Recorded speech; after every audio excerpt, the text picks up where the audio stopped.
Trump is a difficult to understand genius.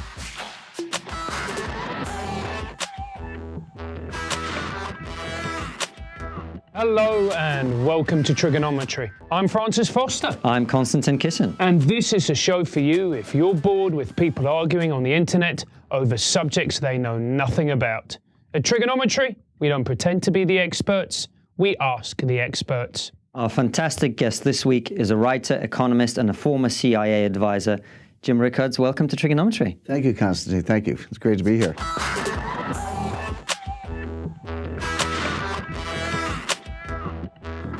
And I'm sure you're thanking Francis as well. You just left him out of that. Thank you. I should have mentioned as well, you're a writer and an author of a number of books, the latest of which is Aftermath, which is this. Get it. It's a brilliant read. And Jim, for anyone who doesn't know who you are, tell us briefly, who are you? How are you where you are? What has been your journey through life? Well, it's not clear whether my career path is could be described as eclectic, or I just couldn't decide what I wanted to be when I grew up. But spent most of I'm a lawyer by training, but spent most of my career on Wall Street. So I worked for commercial banks, investment banks, hedge funds, stock exchanges, et cetera. Along the way, after 9/11, I was tapped by the CIA to help them with financial threats. All of a sudden, financial warfare and what we call market intelligence, or MARCINT, became a big subject inside the CIA. It has not been previously during the Cold War. I mean, Russia, the Soviet Union were not in capital markets, so that wasn't part of the battle space, but it certainly is today. And they do a good job of outreach when they kind of know what they don't know, and they bring in people. So did that for a long time. And then starting in 2011, I had my first book, Currency Wars, and the new book, Aftermath, and thank you for mentioning that, is actually volume 4 of an international monetary quartet. So it was Currency Wars, The Death of Money, The Road to Ruin, and Aftermath. I have these nice cheery titles. So it's it works as a quartet. Actually, I'll talk to my publisher at some point about a box set, so you can get all 4 in one nice slipcase. But Aftermath completes the quartet. It's the new book, and we're kind of on the road explaining it to people and talking about it. See, Konstantin's got a background in economics. I don't, and I found it very, very accessible, and I found it very, very informative. And I love the metaphor you used at the start, how essentially the US is trying to navigate. And you used the metaphors of monsters from ancient Greek, Scylla and Charybdis. Charybdis, right. Charybdis, exactly, yeah. So if you could go into a little bit about that and explain what these 2 threats are that the US is now facing. Sure, and that was actually the most difficult part to write. It's really a challenge when you're writing about economics. Most economists don't write books. They write articles and academic papers and give presentations and all that. It's hard to write a book about economics because either you can do a textbook, which I definitely did not want to do, and it's not a textbook, fortunately. But because economics tends to be very contemporary, market-driven, et cetera, a book becomes stale very quickly after it's published. So the challenge is, can you write a book on economics that's interesting, that has a good shelf life, that you can pick it up 10 years later and say, hey, there's still something here for me or something I can learn from. That's what I try to do. And I will say my first book, Currency Wars, in 2011, is still selling extremely well. All the books are in print, so none of them have gone out of print. And it's got a second or third life because we're in a currency war. I said in 2011 when the book came out that we're not always in a currency war, but when we are, it can last 10 or 15 or 20 years. So I'm not surprised. Here we are in 2019, and the currency wars are still going on. So that book did it, and then the other book's the same thing. So Francis, with particular regard to your point, so what did the Fed do? 2008, and maybe we'll talk a little bit more about that. Cut interest rates to 0, expanded the balance sheet from $800 billion to $4.5 trillion. That's how much money the Federal Reserve printed, and all the other major central banks, Bank of England, People's Bank of China, did the same thing. So this was a global phenomenon. You're talking about quantitative easing for anyone. Quantitative easing, so-called QE. It was QE1, QE2, QE3.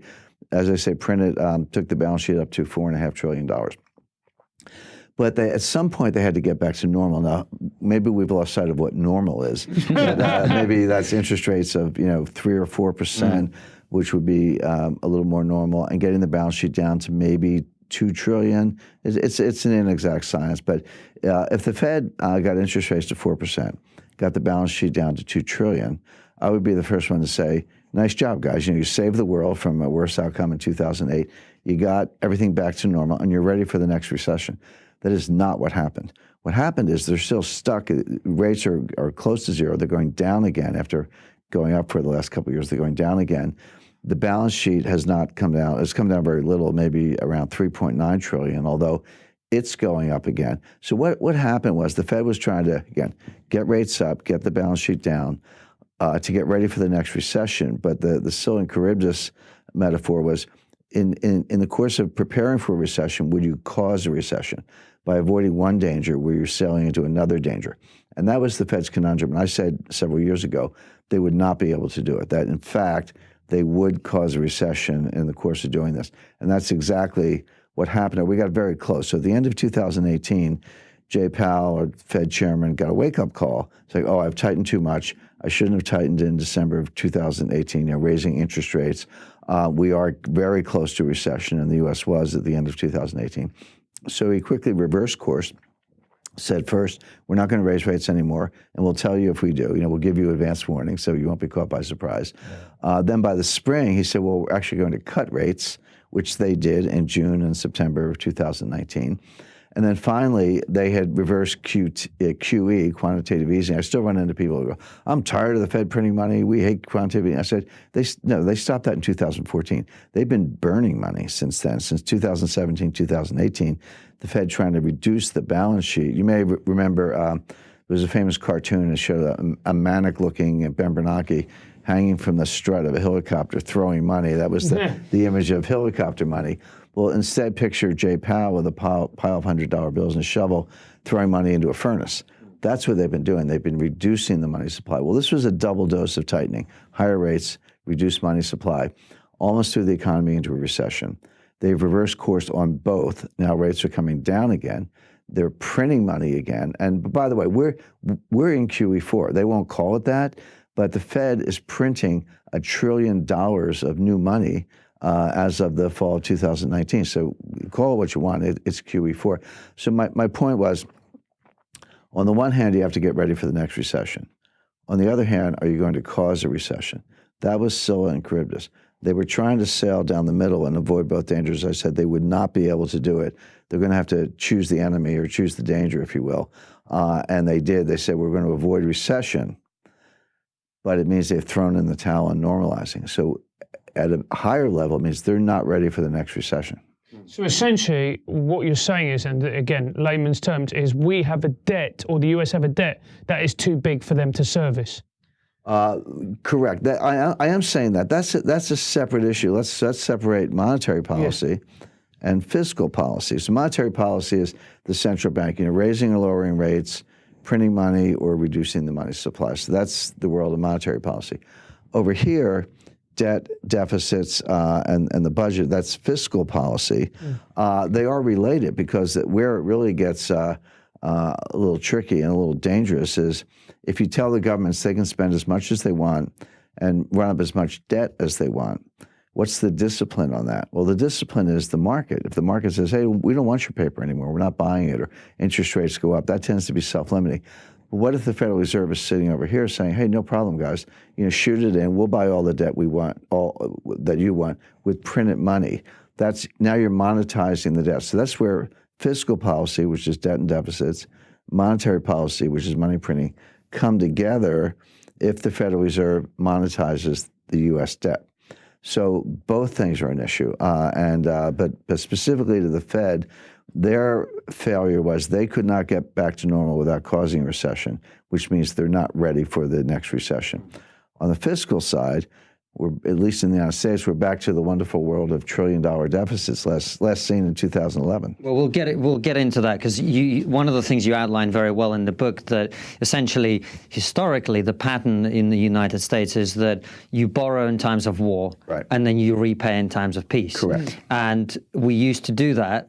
We have not been doing that. And one of the interesting things that rang true with me is that no one is talking about fiscal conservatism anymore. That is a phrase that used to be a centerpiece of political discussion. Correct. I have not heard that for 10 years, probably, close to 10 years. And I think that's quite telling because, as you mentioned in the book, the US now has a debt which is bigger than its GDP. Right. And it's problematic. It's not just big, it is, and you're absolutely right, Konstantin.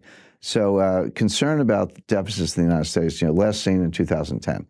That was the rise of the Tea Party, so-called, and conservative Republicans worried about debt and deficits, and they took over the Congress. The Republicans took our House of Representatives, and they got the Senate later.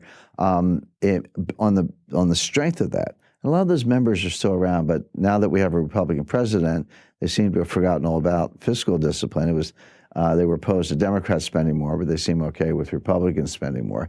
But the way I look at it, I try to keep partisan politics out of it. I have my opinions like everyone else, but I'm looking at Republicans and Democrats in this together, and kind of what you said, Konstantin, about the history, 230 years of the government bond market.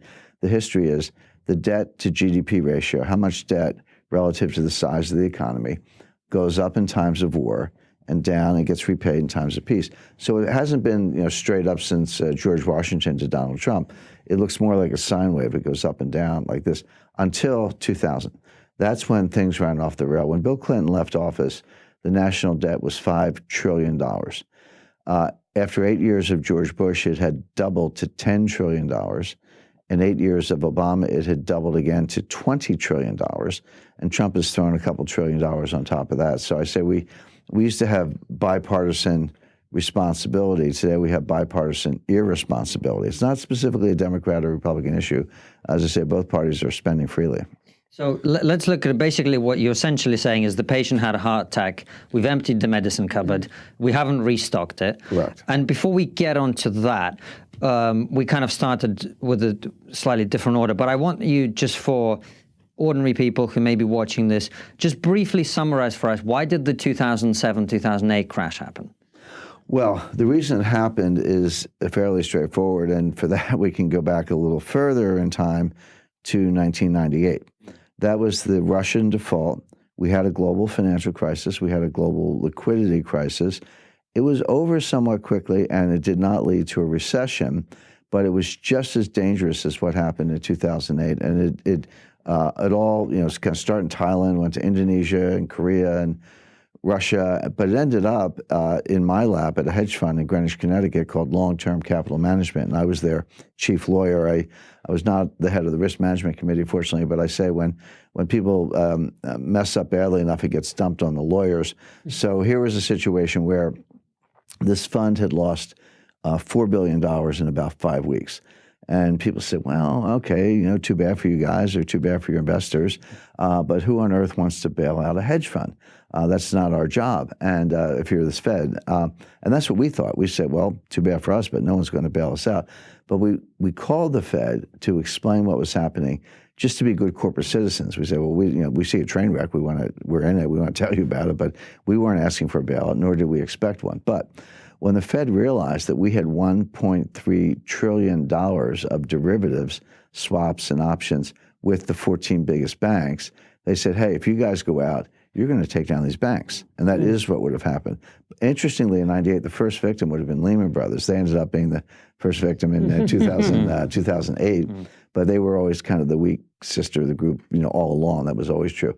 So the Fed organized a bailout. They didn't do it themselves. There was no government money used, but they did what's called the convening power. They got the banks together. We put a package together, 5 days, no one slept. We worked around the clock.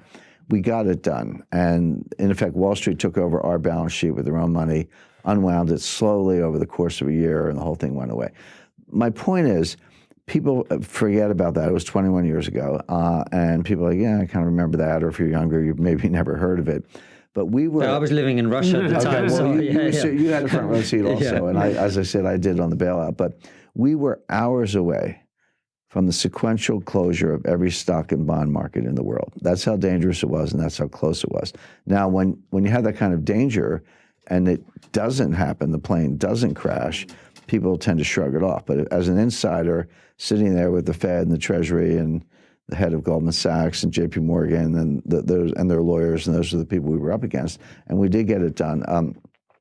We all understood the seriousness of it. It was a deal that no one wanted to do and everyone had to do. So then what was the aftermath of that, if you will? Well, the lessons I learned, and the lessons I think everyone should have learned, is, let's get rid of derivatives, not all of them, but most of them. Let's have more transparency. Let's have less leverage. Let's keep banking and investment banking separated as they had been under our Glass-Steagall law for 80 years, which worked very well. And the government policy response was the exact opposite. They repealed Glass-Steagall. They all of a sudden allowed commercial banks and investment banks to be in the same business. So it turned Citibank into a hedge fund, for example. All the conflicts that had existed in the 1920s were back again. They repealed regulations on swaps. All of a sudden, you could do swaps on everything, including oil, which led straight to Enron, which was a massive collapse in the early 2000s. So as the 2008 crisis was approaching, 2005, 2006, I'm watching this, and it's like I'm watching the same movie. I'd lived through it, lived through the horror show of long-term capital management. I'm seeing the same thing happen over again.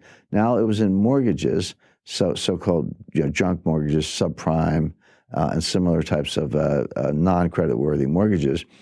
The previous time it had been in international bond markets.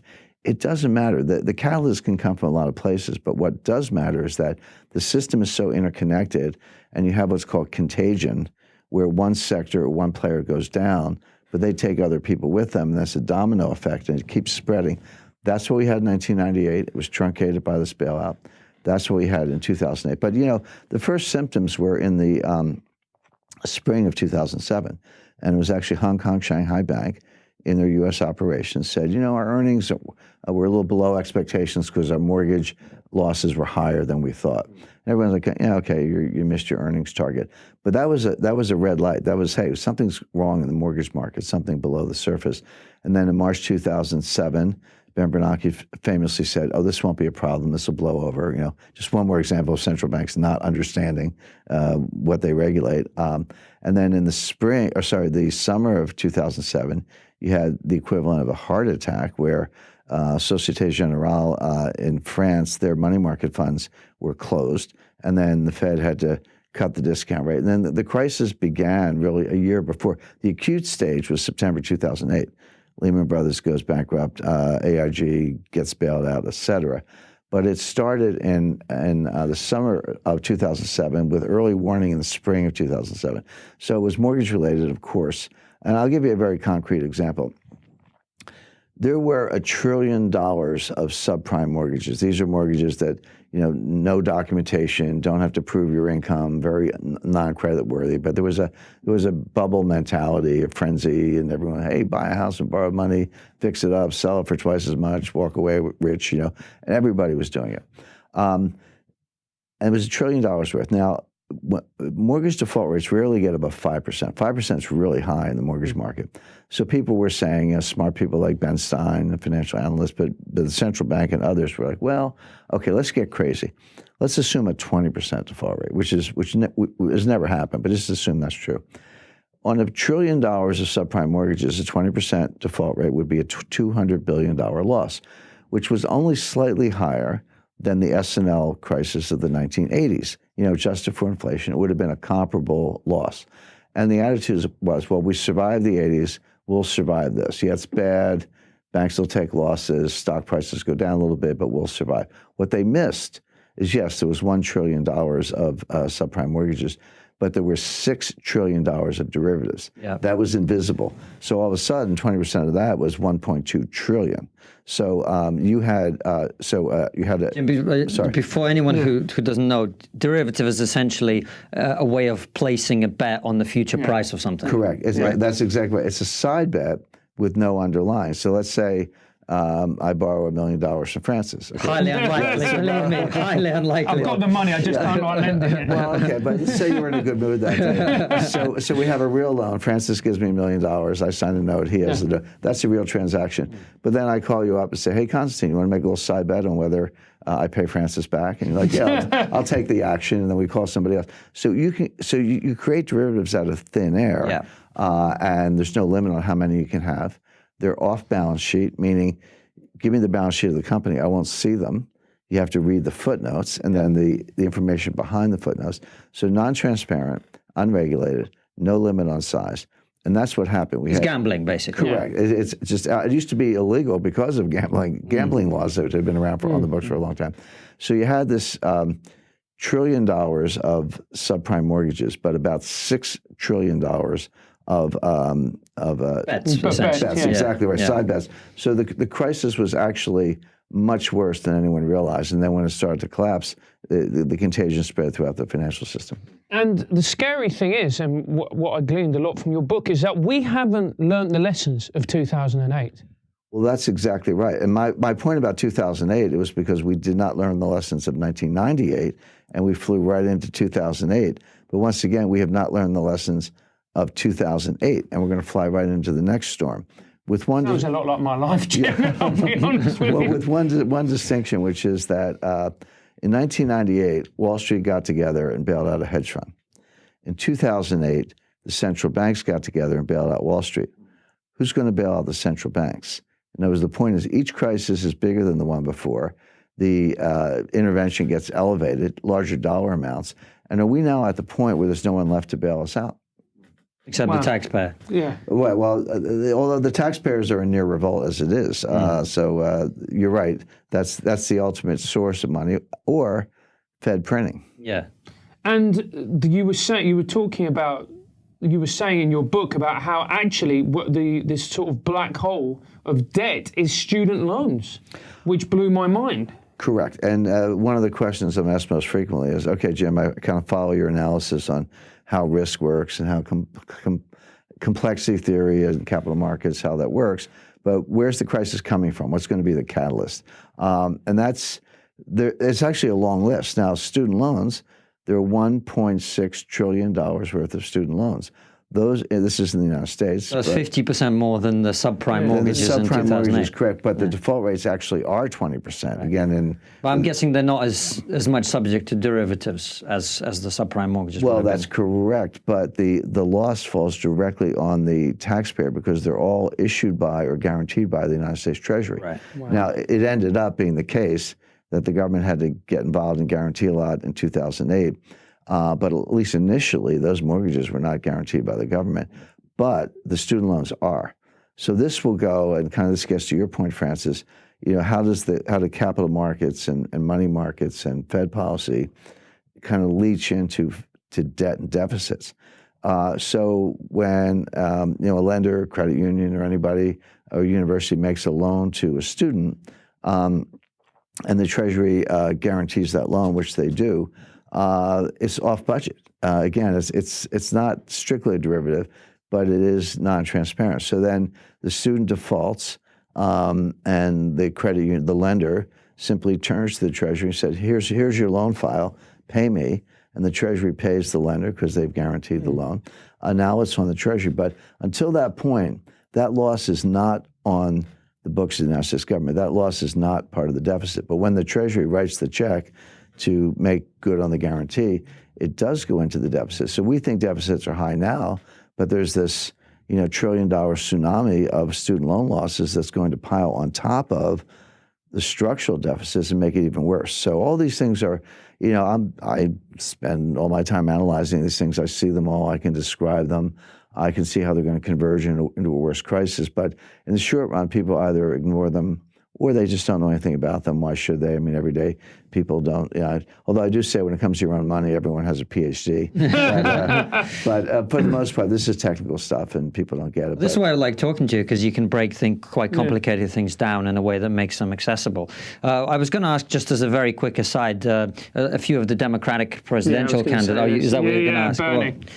Well, Bernie in particular, they're talking about cancelling student debt. So that would take the off-balance sheet loss straight into the balance sheet immediately. And what do you think the impact of a policy like that would be? Well, there are two schools of thought. My view is it's disastrous, and I could give a lot of reasons why. But why would Bernie Sanders even suggest that? And by the way, he's not alone. I think the other candidates of, Elizabeth Warren and Joe Biden and Kamala Harris, one way or another, have suggested that they would do something similar, that we need student loan relief, and that ends up going onto the budget and onto the taxpayers. But there's a school of economics, and I talk about this in chapter 5 of my book.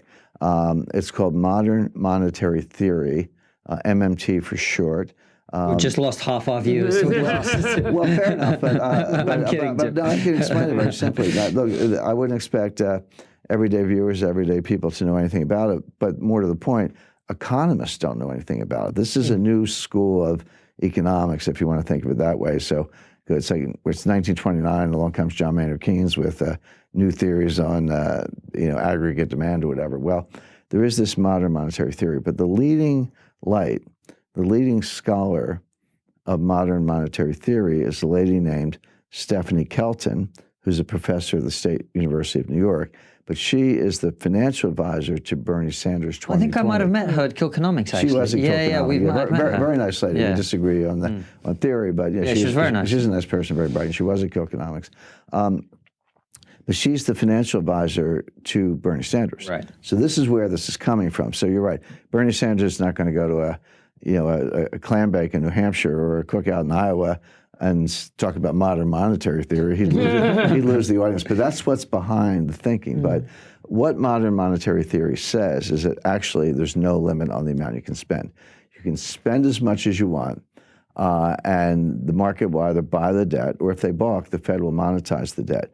And right now, the U.S., so how much debt is there relative to the size of the economy? This is called the debt to GDP ratio, but the way it's a simple fraction you learn in the 5th grade.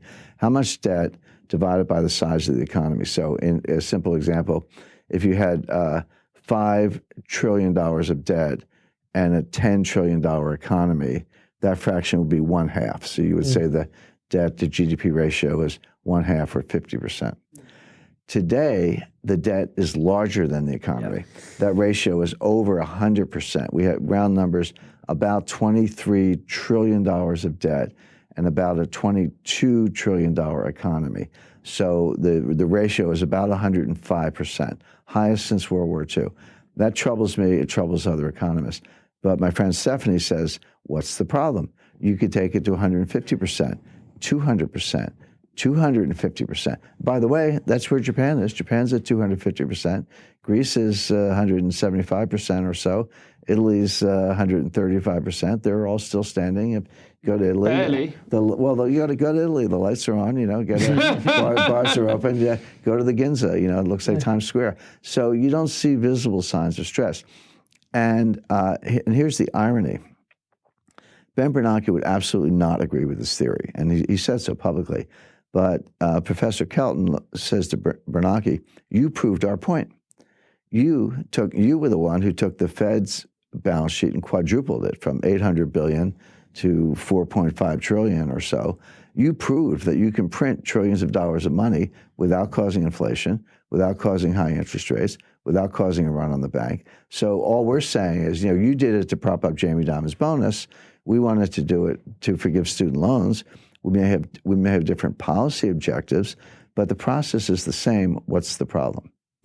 Now, of all the things I've debated, for years I was dragged into Bitcoin versus gold debates, which I thought were silly. I mean, I don't like Bitcoin. I do like gold, but it's like fish versus bicycles. I mean, the debate never made sense to me, even though I did a lot of them. But this, of all the things I've had to rebut, this was actually the most difficult because it's superficially appealing. First of all, legally, it is true that the Fed can take their balance sheet as high as they want. There's no legal limit on the Fed's ability to print money. It is true that Japan has a much higher debt to GDP ratio, and they're still standing. It is true that the Treasury can borrow as much as they want, subject to periodic increases in the debt ceiling, which have never been denied. And the Fed can monetize the debt. So all the elements of the thesis are actually correct. So how do you refute it? And the answer is that legally it can be done.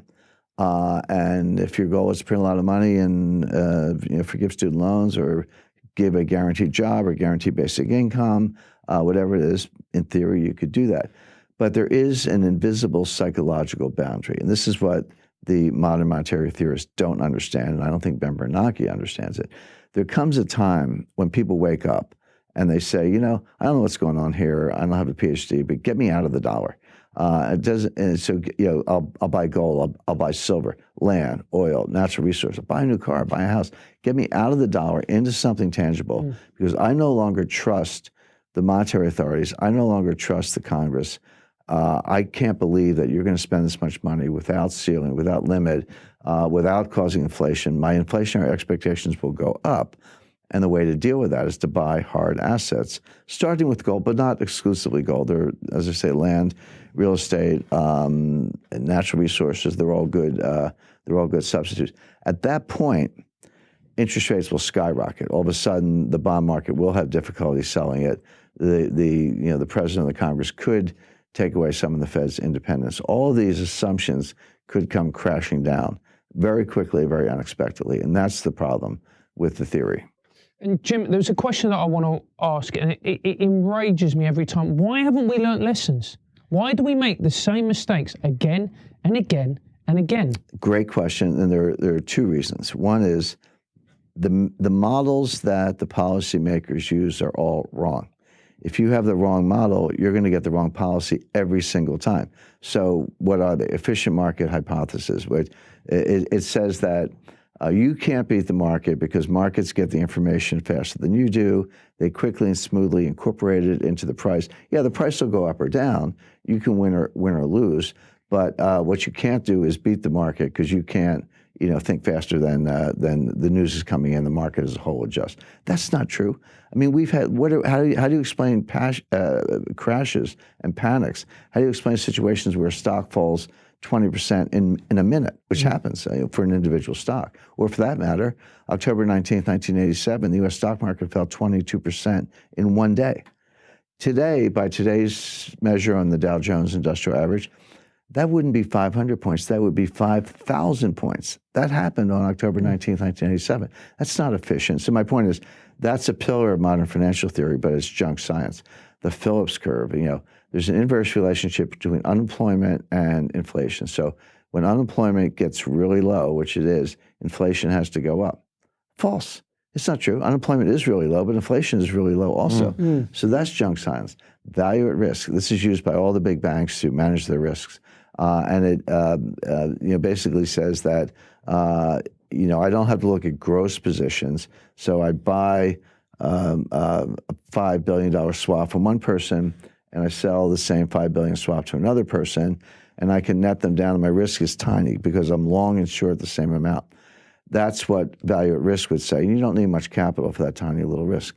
Not true, because what if this guy goes bankrupt? All of a sudden, this short position becomes, this balance position becomes net short, and I got to go out and buy something to cover it. So all these assumptions are wrong, but people cling to them, and with wrong assumptions, wrong models, you get bad policy every time. That's one reason. The other reason is just outright corruption. I was invited by the United States Treasury to come down, meet behind closed doors with senior officials to give them my view of how best to manage risk.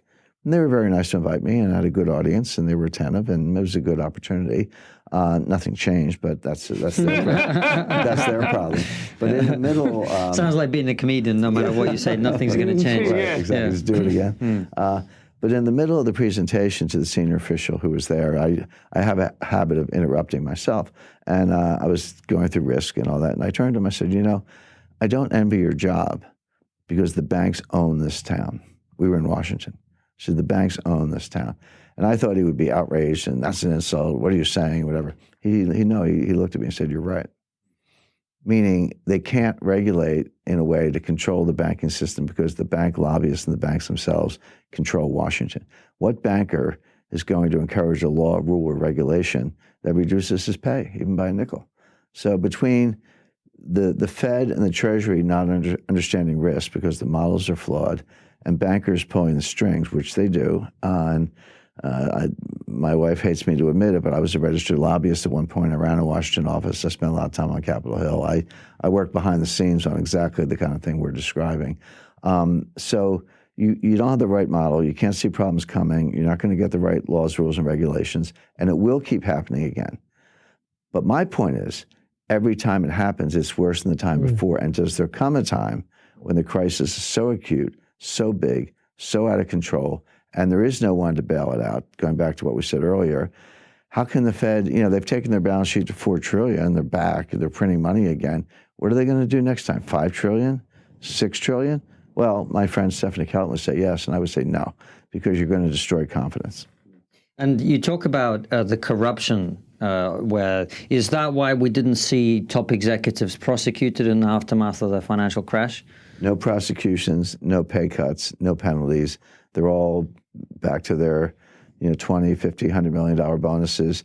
Jamie Dimon is a billionaire. Why should a banker be a billionaire?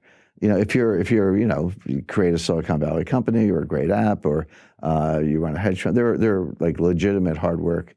Or a podcast. Exactly. Yeah. there are legitimate ways to be a billionaire, but being a banker isn't one of them. You should have a nice pay and a nice retirement. So that's a pretty good example. Hey guys, if you give us money on Patreon to realize we're not billionaires, or really nowhere remotely near being billionaires, keep giving us money. Absolutely. Look at the way he's dressed. Right. Sorry, Jim. Carry on. All right. You're the one that gets all the comments about your appearance. I don't know why you try and make it about me. It's not going to work, Francis. It's just the jokes have to have some basis in reality, and yours don't. Now, well, Jim. It's interesting to talk about all this stuff, and I guess the question I was going to ask you is, some of your detractors might say you have been predicting a crash for a while, right? And it hasn't happened, right? So, is that because it's just around the corner, or is that because you're wrong? It's because it could be just around the corner, it could be delayed. But here's the point. Just look at recent history, and I kind of start this from October 1987. You could go back further, but that's 1987, late 80s. That was really the rise of derivatives, the rise of link trading between the stock exchange and the futures exchanges. A lot of increased automation, faster telecommunication. A lot of the things we're still wrestling with today really emerged in the late 80s and got more intense in the 90s and through the 21st century. October 19th, 1987, stock market falls 22% one day. We mentioned that. 1994, the Mexican tequila crisis. The Fed had to use a slush fund to bail out Mexico because our Congress said no. 1997, the Asia financial crisis. 1998, Russia long-term capital management. We talked about that. 2000, dot-com. NASDAQ goes down 80%. 2007, the mortgage crisis. 2008, the global financial crisis. These things happen every 5-7 years with some regularity. It's not, you can't quite set your watch by it, but pretty close. It's been 11 years since the last one. So who wants to bet that it will never happen again? Is that, I just turned around on them and say, okay, do you want to bet your net worth, your retirement, your family's well-being that this will never happen again? How do you feel? And then it gets them thinking, well, maybe it will happen again. And I also make the point that each one's bigger than the last one. So the next one is going to be worse than you can imagine. Something we've never seen maybe since the 14th century, who knows? And then I make another point, which is, because people sort of say to me, Jim, I've read your books, I've heard your presentations, I actually kind of agree with what you're saying. Would you mind calling me at 3 p.m. the day before, and I'll sell my stocks and buy gold? And I said, well, first of all, I'm not going to know the day. I can with science, with very good, kind of rigorous support, you can estimate the magnitude of it and the fact that it will happen.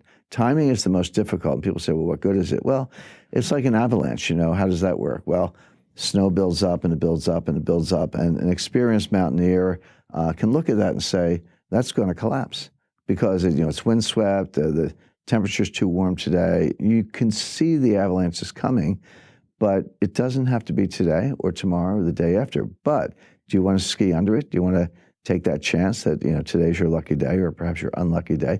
And the other point I make is that when this hits, we'll all know it. I'll know it, you'll know it, the audience will know it. It's going to be too late to protect yourself. You're going to say, oh, man, maybe I should get some gold, we'll call the gold dealer. Well, if you're not a customer, they're not going to take your call. The dealers are going to be back ordered. The mints are going to be back ordered. Gold's going to be going up $100 an ounce a day, not a week or a month, but a day. And you're going to say, get me some gold, and you won't be able to get it. And I want to sell my stocks. Well, yeah, okay, they're down 40%, you're welcome to it. You've lost half your money. These things happen so quickly that when people realize the panic is on, it will be too late to get out of losing positions, too late to preserve wealth. And so what I say to people is, what are you waiting for? I'm not saying, people, when you're in my position, people love to put words in your mouth. They go, "Oh, Jim Rickards says, it's the end of the world. Sell everything, buy gold."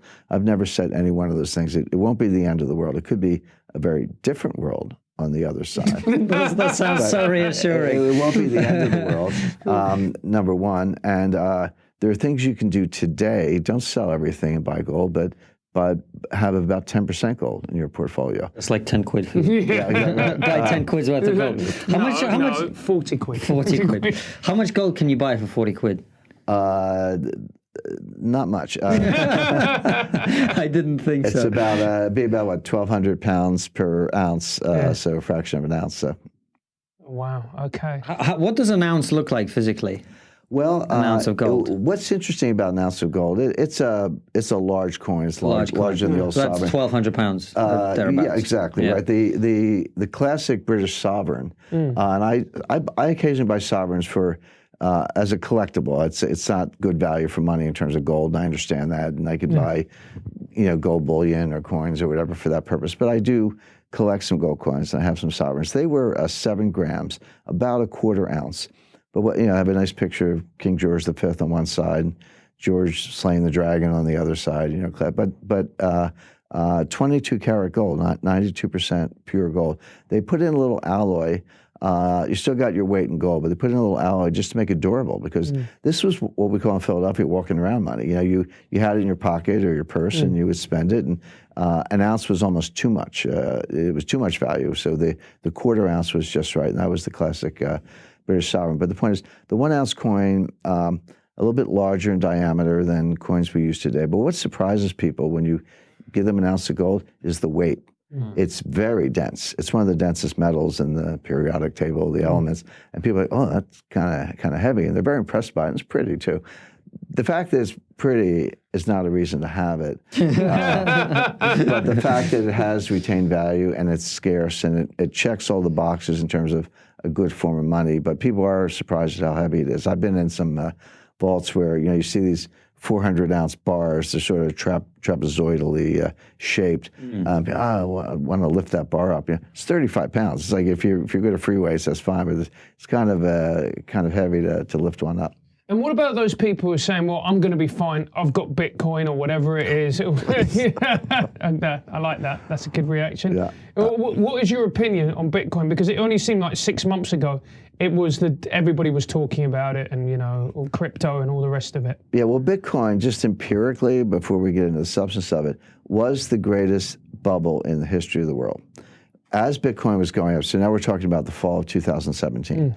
It was going up like $1,000 per coin per week. It was 7,000, 8,000, 9,000, 10,000.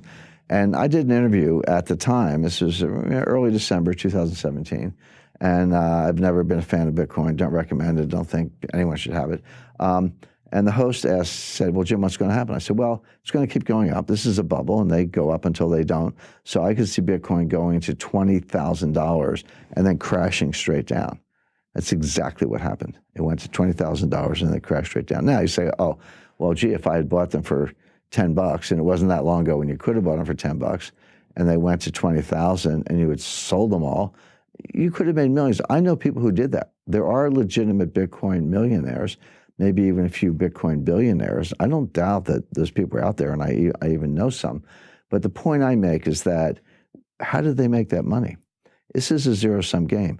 That came out of the pockets of people who did pay $15,000, $16,000, $17,000. South Korean garage mechanics who hawked their inventory just to buy a couple coins.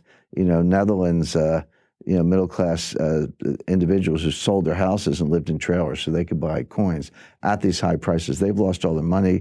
There have been suicides around that. You have blood on your hands. So my point is, if that's how you enjoy making money, I'll leave you to it. But so I have no problem with the fact that Bill Gates is worth $100 billion, let's say. He actually earned it. He and his colleagues and his coworkers created something that's worth incalculable. So trillions and trillions of dollars of value for the world. If his share is $100 billion, you're welcome to it. He earned his money. But Bitcoin, you don't earn your money. You just take it from somebody else in a zero-sum game that adds nothing to society, no value, no increase in wealth. It is gambling, except there's no casino. You just take it right from the other player. There you go. So the answer there is buy gold, about 10%, and if that's what you want to do, and send it to us. Guys, just to let you know, my show, Orwell That Ends Well, which I advertised earlier, the Bill Murray, that is now very close to selling out. So we've had to open up another date. I will be doing it again with Francis, emceeing it again on the 24th of November. The link's in the description. I'm also coming to Cambridge in November as well, so check that out. Absolutely. Please come down. It's going to be a great show when I'm on. And then when Konstantin's on, you just enjoy the interval. There is no interval, by the way. So it's just me and Francis. We'll see you there.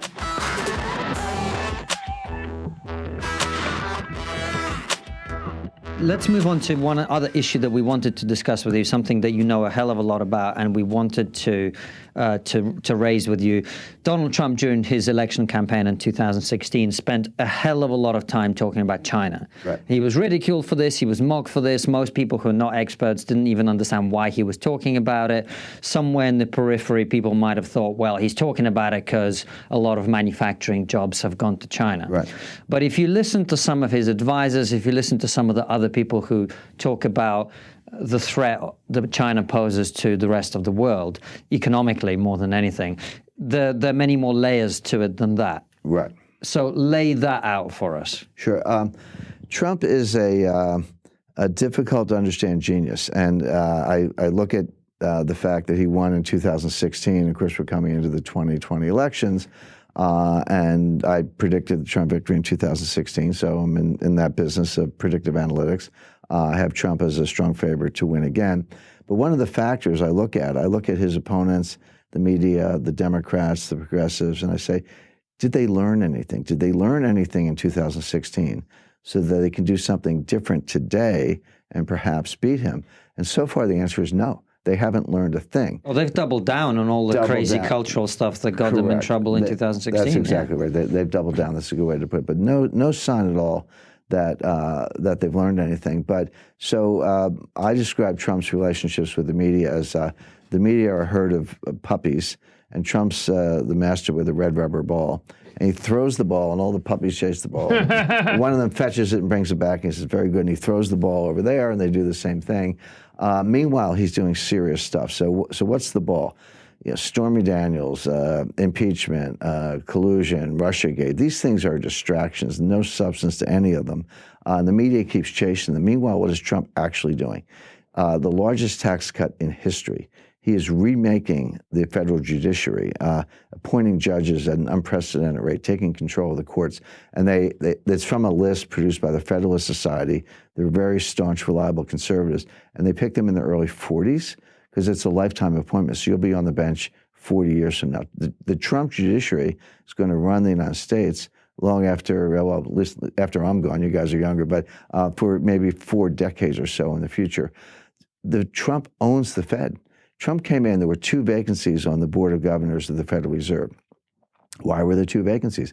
Well, Obama was so sure that Hillary was going to win that he didn't bother with the appointments. He said, well, I'll give them to Hillary. She'll appoint some strong hands. So Trump got 2 seats right off the bat. Then there were a couple of resignations. So that kind of went up to 4 seats. And then 1 more since then, plus promoting Jay Powell from a governor where he already was a governor before Trump to chairman. So Lael Brainerd is going to end up as the only non-Trump appointee on the Board of Governors of the Federal Reserve. She must feel like a hostage when she goes into the room. But the point is, so Trump owns the Federal Reserve.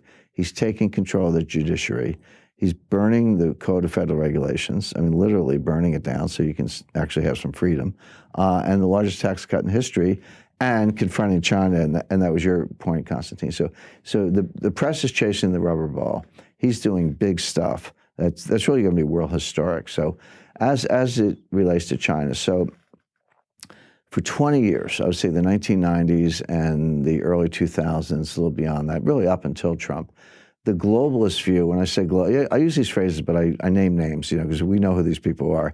People like Jeffrey Sachs at Columbia University, Richard Haas at the Council on Foreign Relations, John Kerry, who was our Secretary of State, and of course President Obama, and President Bush. I don't see much difference between Bush and Obama on this point, but the globalist view was, okay, we know the Chinese are kind of bad guys. We know they're, communists, But if we trade with them and open our doors and let them break the rules and let them steal our intellectual property with their low-cost, Lego-style manufacturing assembly, they'll grow rich, and in the fullness of time, they'll be just like us. Once they taste the fruits and the benefits of capitalism, they'll gradually, they might not be like a liberal democracy the next day, but they will move away from communism. And I said 20 years ago, I said, no, you've got this exactly wrong. You don't understand the communists. And people go, oh, Jim, the communists, there's just a couple 80-year-olds on the Politburo. They'll die soon. The communism is anachronistic in China today. I said, no, they're hardcore communists. Well, so all this accommodation, China in 1994 does a maxi devaluation of the yuan. 2001, they joined the WTO, proceeded to break every rule and every promise. It's kind of like getting into a club and you go, exclusive club, you go before the membership committee and they say, well, we're going to admit you to the club, but we have a very strict dress code. And you say, yes, I understand, I'll adhere to the dress code. And you show up the next day in like flip-flops and a t-shirt. That's China. They show up in the t-shirt and say, give me a drink. 2016, the IMF admitted them to these small group of 5 currencies that are used to calculate the value of world money, SDR, the special drawing rights, world money printed by the IMF. But you had to make certain promises to do that, including one that you would have an open capital account. They immediately proceeded to close the capital account. In other words, China's willing to lie, cheat, steal. We know that. But what was interesting is that the U.S. was willing to tolerate it for the sake of a chimera or a mirage of a more liberal China, and that hasn't happened. The opposite has happened. President Xi was made president for life. They had a 2 5-year term rotation, and in your second 5-year term, you had to appoint your successor who would smoothly come in and take over at the end of your 5-year term, second 5-year term. That's gone. Xi is president for life. They've now created a new branch of ideology called Xi thought. Well, there's only one other dictator in China who had thought, that was Mao thought. So Xi is the first head of the Communist Party since Mao Zedong to have a school of thought named after him. This is a little obtruse perhaps to the West, but these are really important things inside of China. So he's head of the Communist Party for life, has his own school of thought, is suppressed all of his enemies. I was in Hong Kong not long ago, a very elite audience at the Asia Society, the biggest property owners, scholars, et cetera, in Hong Kong. And they were all, these people are globalists. I don't know why I get invited to these things, but they do invite me. And they're all globalists, and they're all saying nice things about China. And when it came my turn, I just looked at this one guy and said, what happened to Bo Xilai? Bo Xilai was a rival to Xi Jinping. He was the mayor head of the Communist Party of Chongqing. And he was the up-and-comer. He was making his own play, disappeared. We haven't heard from Bo Xilai in about 4 years. So he's been tortured and sent to a re-education camp. Let's say you're a Muslim Uyghur in Western China, or you're a Catholic almost anywhere in China. And in addition to having religion, because they're officially atheist, you express a little bit of dissent. Well, they arrest you. They put you in a concentration camp, a real one, not the made-up ones from our squad in the U.S. It's thought re-education, so they basically try to brainwash you into getting with the program. Some people do that or pretend to, but let's say you still don't do that. You're not with the program. They strap you to an operating table without anesthetic, and they surgically remove your organs to supply a multi-billion-dollar organ transplant industry in China, and you die having your organs removed without anesthetic, and then they cremate the body. Where have we seen that before? So this is China. These are your friends. The atheists, murderers, deny human rights, drown 20 million girls in buckets because they had the one-child policy, but everybody wanted boys. So if a girl, they kept a bucket of water by the delivery bed, and if a girl was born, they drowned her on the spot. So why are we doing any business with China? That's what I don't understand. And my friend Kyle Bass agrees. He's been, very successful hedge fund manager. He agrees. So what Trump has done, presumably, Jim, sorry to interrupt, presumably, although all those things, of course, terrible, I don't imagine that American voters were concerned about China on those issues? No, they were actually very concerned about China because they were the ones losing jobs. They were the ones who saw their income stagnate. But is it just jobs, or is it China's trade policy, what people call mercantilism? Is there other things? You mentioned stealing intellectual property. Tell us more about some of those things. Well, if there's been this myth, and it goes back to the 1890s when the U.S. announced the open door policy, which meant that we don't want to conquer you, but we're forcing you to trade with us. That was the advantage for Americans. And the myth was, boy, there's so many people in China. If you could just sell everybody one T-shirt and one bottle of Coke, you'd make a fortune. That has never panned out. It has never panned out. So today, the modern version of that is, boy, if I could just sell everybody in China, one cell phone with my patented technology or whatever. But China says, sure, come on in, set up your plant. By the way, you can only own 49%, we own 51%, and you have to hand over all your patents and all your intellectual property as the price of admission. And companies say, okay, because I want to sell those phones. They then hand that to Huawei, which reverse engineers it, puts it in their own phones, and puts you out of business. That's the price of doing business with China. So a couple things. One, companies are waking up to this. American workers knew it a long time ago because they were the ones losing their jobs. And you're right, Konstantin. I don't suggest that every unemployed blue-collar American worker who lost a job to the Chinese was as concerned as I may be about human rights violations, but they're learning about them and they're not surprised. And so Trump is the first one to stand up to them and say, no, theft of intellectual property is over. Investment in China is over. We've weaponized certain statutes that the United States uses to protect our national security, and that have been on the books for a long time, but they weren't kind of strictly enforced.